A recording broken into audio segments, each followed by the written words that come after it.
Impossible odds? Call in SEAL Team 6. Hello again and welcome, my friends, to the Sales Podcast. I'm Wes Schaefer, the Sales Whisperer, your host, and we are continuing SEAL Week. This is episode 6 of this little promotion to help me help the families of Navy SEALs that have been wounded or killed in battle. You can donate at helpwesswim.org, helpwesswim.org. So January 17th, 2016 will be my second time to swim. I did it January 12th, 2015. It's a 3.1-mile swim across Tampa Bay in the cold, cold waters of January. They do it in the winter because, as they say, the only easy day was yesterday. So they want to make sure it's as miserable as possible. But it's a great charity. And again, you can donate at helpwesswim.org. Today's guest is Jessica Buchanan. She wrote a book called Impossible Odds.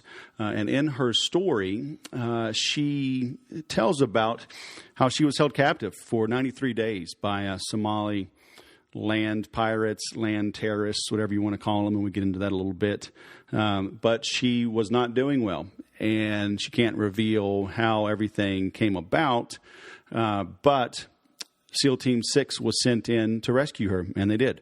They rescued her and a coworker, and she talks about the importance of this role, of this capability, of how America in general, how our military forces in particular, value life, value all Americans, value all innocence.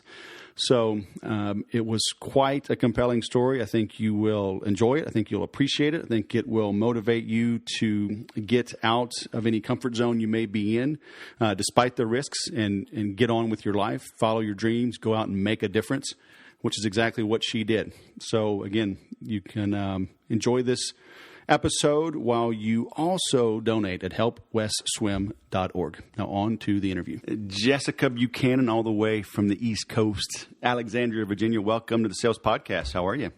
I'm fine. Thank you. How are you? I am good. Thanks for carving out a little time for me and helping with the SEAL Week. We're kind of doing an extension just for you because your story was so compelling. I had to have you on. So thanks for helping to raise money. Everybody listening can donate at helpwesswim.org.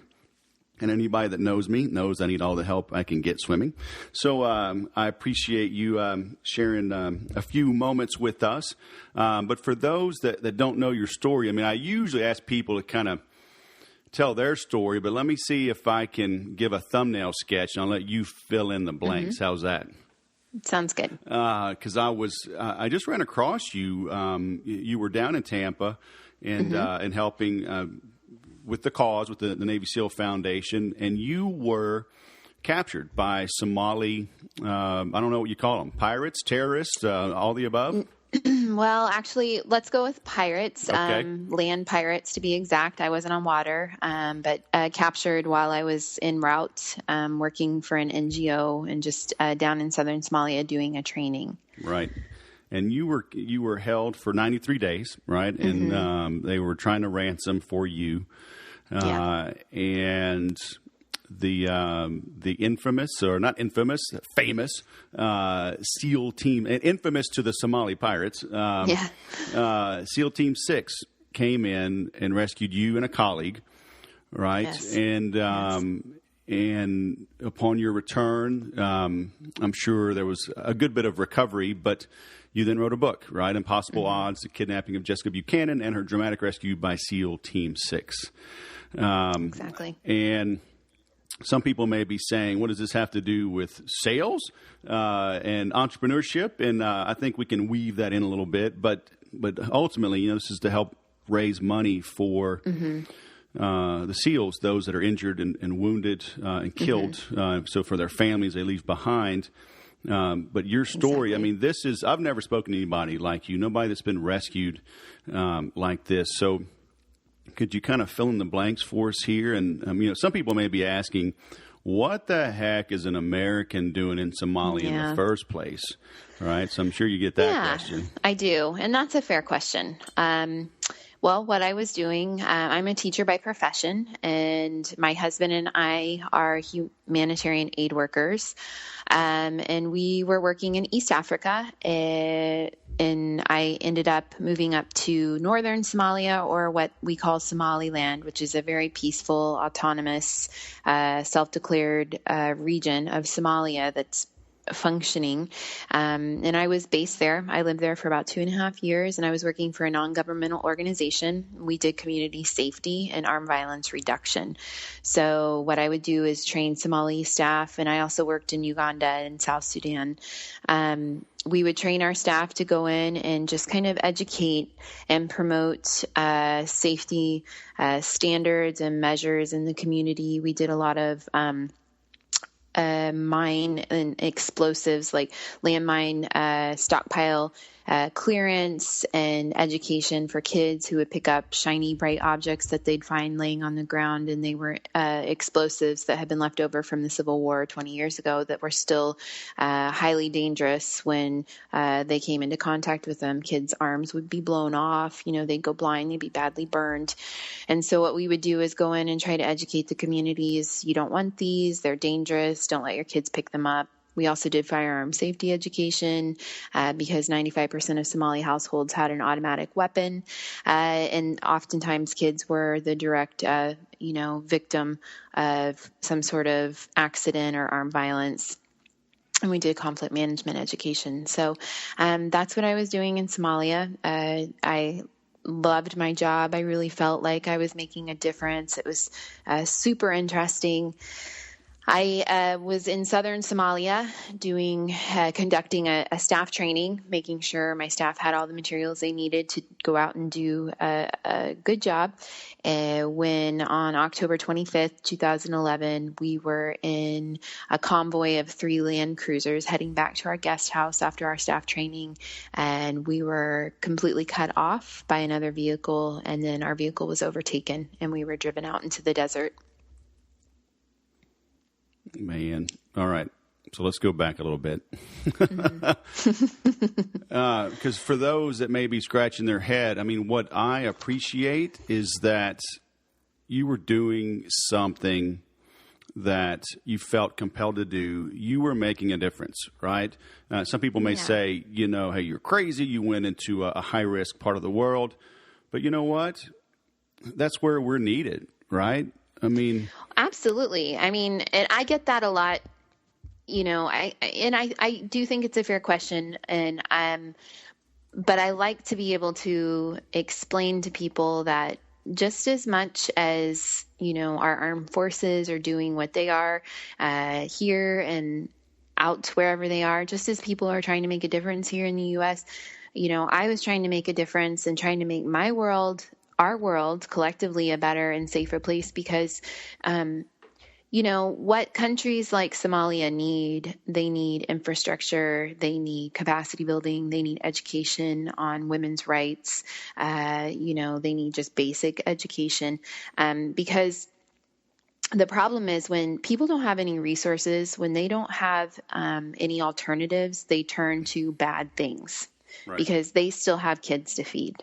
Right. They still have, their wives dying in childbirth. They have bad things happening to them because they're human beings. And so if we don't collectively go and try to help them and try to educate them and try to give them the ability to master their own resources and to create their own better life, their better way, then they're going to turn to alternatives, bad alternatives. And I think that's a lot of what we're seeing now. Right. In the world around us is that, these young guys that are, being pulled into these terrorist groups and these militias, they don't have anything else to live for. They don't have any other alternatives. They don't have educations. They don't have jobs to go to. They don't have any resources. So what I feel very strongly about is that I was in Somalia. I was trying to capacity build. I was trying to do what I could to have a ripple effect, so that it ultimately would give these people a tool, some way to help themselves to make their lives better so that they would stay in Somalia and continue to build a life for their children, if that makes sense. Absolutely. And, I'm in this little town called Murrieta, California, and we made the news last year because the U.S. government was sending busloads of Mexican immigrants to our little town and dropping them off, and we protested. And now you see the Syrian refugees, and people are protesting, and whoever protests gets the bad rap. But we're like, why don't you do something to your own country and make it inhabitable so people don't risk their lives getting away from it? And so, I applaud you for getting up and helping a country do better. And so they do stay there. And, because that's the only way. The U.S. cannot house and feed, 7 or 8 billion people. Right. We have to go out and help them get better so they stay and blossom where they're planted, right? Exactly. I mean, that's the thing. If you ask any refugee, they don't want to leave their country. Yeah. It's the last alternative. Right. It's because they have kids, they have, they want something. They want to be able to live in a peaceful, environment where they have all of the same things that we have. And unfortunately, they were just born in a place where, that's not possible right now. Right. And so, yes, I do. I believe that we as human beings have a responsibility to ensure that, people are able to have the same things that we have. Mm-hmm. To whom much is given, much is required. Right. And so they hold you captive for 93 days. I saw a picture, and you've probably seen this. I'd have to bet you have. It's one of those memes, but there's a Navy SEAL in full gear parachuting, and it says like somewhere in a far off land, a little girl is praying, for an angel to come save her. And it's like ETA 3 minutes. Mm-hmm. Have you seen that? I actually haven't, but I'll look for it now. Oh my gosh. I mean, it's so awesome. Yeah. But I mean, and I've said this before, it's like I've been around celebrities and senators and politicians and whatever, and I don't care, but I do have a man crush on these special operations guys, Yeah. But, and I just know a handful of them. I grew up with some of these guys, so knew them when we were young, but not seen them in combat. I mean, would you say you've, it's kind of like hanging out with Superman or Batman? Yeah, I would say on one hand, for sure. I mean, if you're talking about like the night of the rescue, right. It was just like the most surreal, most incredible, probably one of the most incredible moments that I'll have my entire life. Right. But at the same time, the parallel to that was that all I could think about was these are just normal guys like my brother. Right. I have a brother who's 10 years younger than me who is now in the Army and heading into Special Forces as well. But, they were just like so happy and so pleased, to have been able to obviously have a successful, mission, but just doing like regular things like, bringing me clean water and asking me if I was hungry and offering me a Snicker bar, I mean, just having a good time, just celebrating being alive and, just, yes, like Batman on one side and then totally normal, like mid-20s, early 30s, right. Chivalrous, well-mannered, right. Compassionate young men. Right. Yeah. And, knowing a couple of them and then interviewing several of them for this, they're so modest, and they just say, look, I'm just a dude that didn't quit. Yeah. All of them say that. I had Joel Lambert. He was the first one on, and he said he sobbed every night, like, am I going to make this? Am I good enough to make it through buds? You know, and obviously he was, but it takes, I mean, a mission like that, because these guys, they parachuted in, was it 2 miles away? 12. Holy cow. So 12 miles away in the dark. So they have to navigate in the dark in enemy territory and try to find you. Yeah. Right. Yeah. And then find you, engage the bad guys, not hurt the good gals. And then exfiltrate, right? I mean, did you have a long hike out of there? It wasn't too terribly long, and I mean, I have to admit my recollection isn't phenomenal because I was in so much shock. You didn't have your GoPro on and just like start filming everything? Yeah, if only.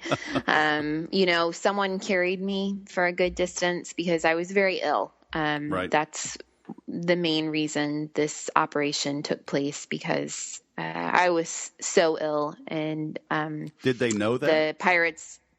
they did. Yeah. I mean, and everybody knows there are things that, I don't know actually. And there are things that I can't talk about. Right. But, they have their ways, right. And they could, and I also had a series of proof of life calls with right. our family communicator. And my last one was, January 16th. So, about 9 days before the rescue operation took place. And I told the family communicator, I'm super sick. I think I'm going to die out here in the desert. Like, something has to be done. You guys right. have to do something. Right. And in my mind, that was, you need to up the ante in terms of negotiations. Right. A rescue operation never entered my mind. Never. Wow. I didn't even fathom that the U.S. Government even knew who I was. They even knew about my situation. I had no idea right. the lengths that my country would go to ensure my safe return. And a rescue operation is extremely difficult, and they often times more than not do not end well for the hostage. So we were at the end of our rope. Negotiations had completely stalled. I was very ill. They were not bringing in a doctor. They were not giving me any medicine.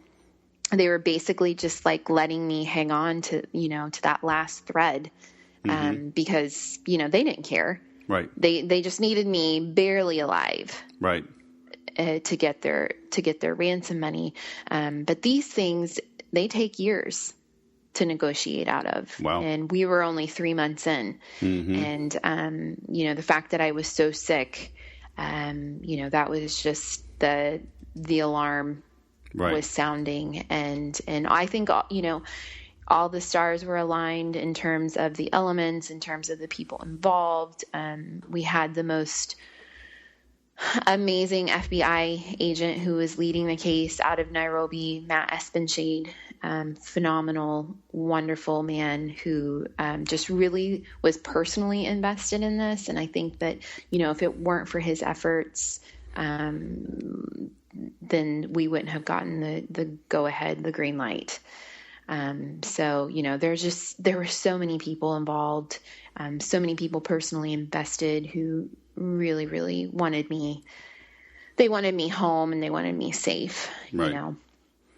So, and that's not to take away from, what SEAL Team 6 did, parachuting, walking in, and taking all 9 of the captors out, the 9 that were there that night. And then my colleague and I we both made it through a horrific gun battle. And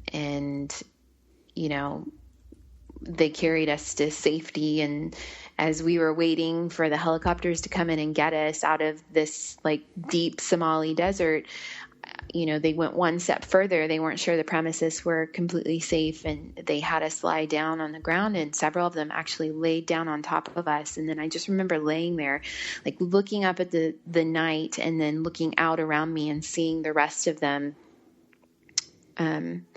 with their backs to us, and they had formed a shield, basically. I mean, they were still waiting there to take a bullet if that's what it was going to take. Right. And we laid like that until it was time to try to get to the helicopters. So it was just, it's incredible. It's incredible what another human being will do for another human being. Right. And that, definitely gives you hope about the world and the human race, especially this day and age with everything that's going on. Yeah, I saw another thing. I actually shared it last week, and it said only 2 people have ever offered their life for you. One is Jesus Christ, and the other is the U.S. veteran. You know, and it's Absolutely. and people take it for granted, right? That what it means to protect and defend. I think people just don't understand, Right. or they don't know. Right. I know I didn't until I had been through this whole ordeal. And that's why I feel so strongly about being affiliated with the Navy SEAL Foundation, because, you know, I think that we need to bring awareness to not only what these guys do day in and day out, but what their families go through, right? You know, day in and day out. Like, I haven't met my guys, and I probably never will, because that's just how it goes. But, you know, I've met some guys that know the guys and whatnot, you know, and I've heard stories, you know, one that came in and got, you know, that was involved in the rescue. His wife was 8 months pregnant at the time. You know, and he kissed her goodbye, and he didn't know if he was going to come back. He didn't know if he was going to get to meet his child. Yeah. You know, I can't, as a mother of two very small children now, I can't imagine what that would have felt like. Right. And I just think that it's incredible. You know, what the families have to sacrifice and what they go through, you know, on a daily basis, and the kids. And so, I mean, what the foundation, you know, what this Frogman Swim is doing to raise funds to support the foundation is, you know, supporting these families who have lost their spouse, their father, their main source of income, their breadwinner, you know, to help her go out and, you know, get re-educated if that's what she needs to do, because now she's got to support a family. Right. Or, you know, give her a break so she can pay for one day of daycare, so she can, you know, go and do her grocery shopping alone, whatever it is. Right. It's just I mean, it's just an incredible group of people. Well, and I like that aspect you talk about, because I saw that on your interview. I think it was on 60 Minutes, but talking about how these guys laid on you and formed a circle. And, you know, people that don't understand the military, they think, you know, we're the warmongers, right? And if people really understood the military, it's like we're the last ones that want to go to war, because we're the ones they're going to get shot at. Yeah. And people don't understand, you know, the need, you know, good, strong, tall fences make for good neighbors, right? You know, and the best defense is a good offense. I mean, all of that comes into play. And it's like, if we're not strong and capable and willing and able, then bad guys are going to do bad things, right? I mean, we've got to have a strong military. And you know, I don't know. Have you met anybody in the military that's just hanging out, you know, sharpening their knife, you know, 24 hours just looking for someone to kill? Or are they like, hey, I hope I don't have to use this thing, but I will if I have to? Yeah, no. And I hope I don't, you know, and, like my brother, I mentioned, he just graduated from basic. He's in the Army, and he's in airborne school right now. And then he is hopefully heading into training to be a Green Beret. And so, you know, I'm seeing how hard he's working, and I'm seeing the sacrifices that he's having to make, you know, and now I'm feeling them even more personally, right, you know, with my family and everything. And yeah, I mean, it's just, it's incredible, you know, what these guys go through, and the kind of the lifestyle that they take on. Right. And then their families and what that means, mothers, fathers, siblings, you know, I mean, it's just, it affects everybody.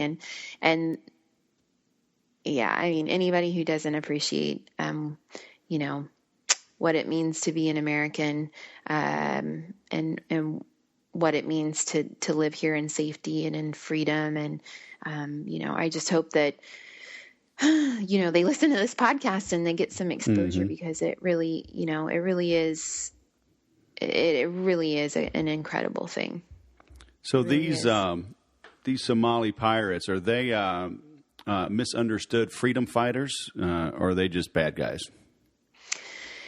You know, I mean, I'm sure there are some out there, but no, these guys, and my captors in particular, they were just, you know, they were bad people, and you have those everywhere. I think a lot of times, I think that there are good people that do bad things, again, because they don't have any other options and they lack the resources. I talk a lot in the book and I do a lot of public speaking. I share about this story and my experiences a lot. And I talk about Dair. He was a driver and he was one of the good ones. He was a guy on the ground. He had 8 kids to feed. He didn't have any other options. He didn't have any other way of making money. I mean, a place like Somalia, you have to understand, people make less than $1 a day. Right. And they've got, 8 to 10 kids on average to feed. And there is really no industry. It's war-torn. They've got transitional federal government, but it's not really stable. You got Islamic terrorists ripping through, the southern part of the country. And they've got a lot, going against them. So if somebody comes to you and says, hey, I'll pay you $20 a day, to sit and guard the hostage, then, who's to say I wouldn't do the same thing if I was, in that situation. Right. I can't say that. I'd hope I wouldn't, but you never know. Right.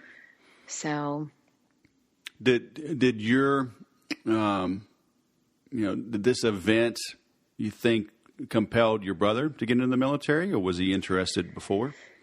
I think that he was interested before, but I definitely do think that this is something that has made him really sit and think. He's a college graduate. He's actually has a business degree and he's a certified public accountant. And, he worked for a while, and then he's also one of those guys. He played collegiate basketball. He needs to be on a team, and right. He, I think, will benefit very much from the brotherhood of what it means to be in the armed forces. And he's just cut from that cloth. Right. I think that, but definitely I think he feels like he has some sort of, not some sort of debt to pay, but, he has a lot to be grateful for.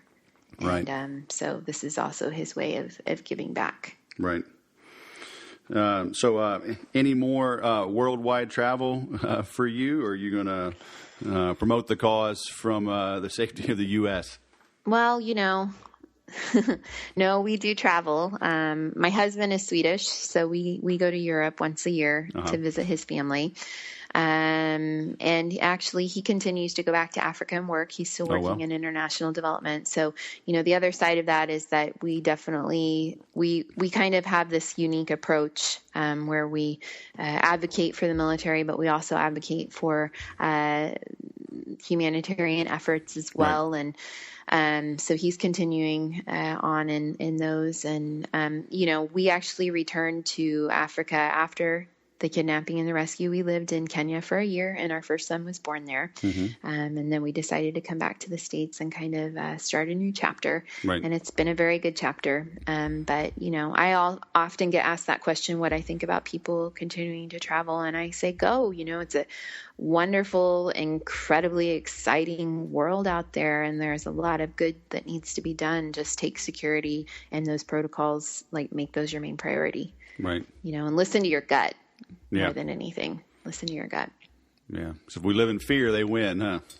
Yeah, exactly. And that's why, we went back to Africa after, because they'd taken so much from me already that I couldn't let them. I'd lived in Africa for almost 8 years. I couldn't let them, decide when it was time for me to start a new chapter in my life. They'd taken too much already. So, right. So that was very empowering, and it was the right thing for me to do. Yeah. So. All right. Well, will you be at the swim in January, or? I'm afraid I won't. I don't have any plans right now, but I will be keeping tabs on, Twitter and keeping up with all of you and seeing how it's going and cheering you on from Northern Virginia. All right. Sounds good. So your website, again, it's Jess, right? Jess, JessBuchanan.com. And the book is Impossible Odds. Makes a great Christmas gift, doesn't it? I think so. Makes a great 4th of July gift, Valentine's Day. Memorial Day, Labor Day. It's just an all-around good gift. All right. Well, Jessica Buchanan, thanks for coming on the Sales Podcast. And everybody remember to helpwestswim.org, right? Sounds good. Have a great day. Thank you. You too. Pretty powerful stuff. Not much to add to that. What a compelling story. I hope it moved and touched you the way it did me. And if it did, please, we weren't kidding, go out and get her book and then donate as well at helpwestswim.org. And as always, remember to sell different.